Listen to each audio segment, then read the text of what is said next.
अस्सलाम वालेकुम व्यूअर्स, उम्मीद है आप सब खैरियत से होंगे।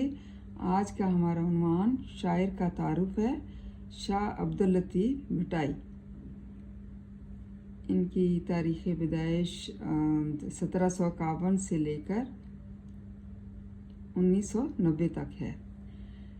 आइए शाह अब्दुल लतीफ़ के बारे में जानते हैं कि वो कौन थे। शाह अब्दुल लतीफ़ की पैदाइश के सिलसिले में रवायत को मुस्तनिद माना जाता है, मतलब मोतबर माना जाता है या सनद याफ्ता माना जाता है कि आप सैयद शाह हबीब के घर वाला में पैदा हुए। शाह अब्दुल लतीफ़ भटाई एक अजीम रूहानी शख्सियत हैं। मतलब उनकी जो इंसान की जो बातन तरीन जो ज़ात होती है, रूहानी उसको कहते हैं, वो एक बहुत बड़े जो है ज़ाहिर बातन के अच्छे इंसान थे और इनकी शख्सियत का ये एक बहुत बड़ा पहलू है। ये ख़ानदान इल्म अदब और तसव्वुफ़ में ख़ासा ज़रख़ेज़ था। मतलब ये ख़ानदान इस लिहाज से मोतबर माना जाता था और एक अजीम जो है रूहानी शख्सियत के तौर पर माना जाता था कि इनमें इल्म अदब हासिल करने का बहुत ज़्यादा हुनर जो है वो पाया जाता था।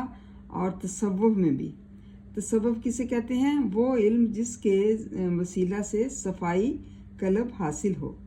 मतलब ये इसम मुज़क्कर है जो ख्वाहिश नफसानी से पाक हो, उसको क्या कहते हैं? तसव्वुफ़ में ख़ासा ज़रख़ेज़ था। मतलब उनको बहुत ज़्यादा इस पर जो है वो तजर्बा हासिल था और बहुत ज़्यादा इस मामलात में आगे थे कि जिनको इल्म अदब में बहुत ज़्यादा अच्छा मुकाम हासिल था और वो अपने आप को एक मशहूर ख़ानदान के तौर पर जाने जाते थे। आपका कलाम हकीकत व मारफत इलाही की तालीम थी। मतलब आपका जो कलाम था या मजमूआ कलाम था जो आप लिखते थे वो हकीकत मबनी था और साथ में मारफत इलाही, अल्लाह ताला की जो इसमें जो है मारफत बहुत ज़्यादा पाई जाती थी। आपका आबाद करता रेत का टीला भट्ट दुनिया में भट्ट शाह के नाम से मशहूर हुआ। मतलब उनका एक आबाद करता था रेत का टीला, मतलब भट्ट, वो बहुत ज़्यादा मशहूर किस नाम से हुआ? भट्ट शाह के नाम से मशहूर हुआ।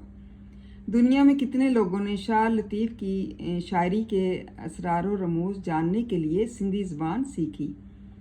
मतलब बहुत से लोगों ने शाह अब्दुल लतीफ़ भटाई की शायरी को जानने के लिए, मतलब उनकी राज की बातें जानने के लिए या अंदर की बातें जानने के लिए सबसे पहले उन्होंने ये तरीका इख्तियार किया कि उनकी सिंधी ज़बान सीखी। इसके बाद जो है उनको जाना और उन पर अमल किया। आपकी शायरी का मजमुआ शाह जो रसालू के नाम से मशहूर हुआ। मतलब शायरी का एक बहुत बड़ा उनका मजमुआ था जो शाह जो रसालू के नाम से छपा या शाया हुआ। सर कल्याण से सर बिलावल तक शाह जो रसालू 28 हिस्सों पर मुश्तमिल है।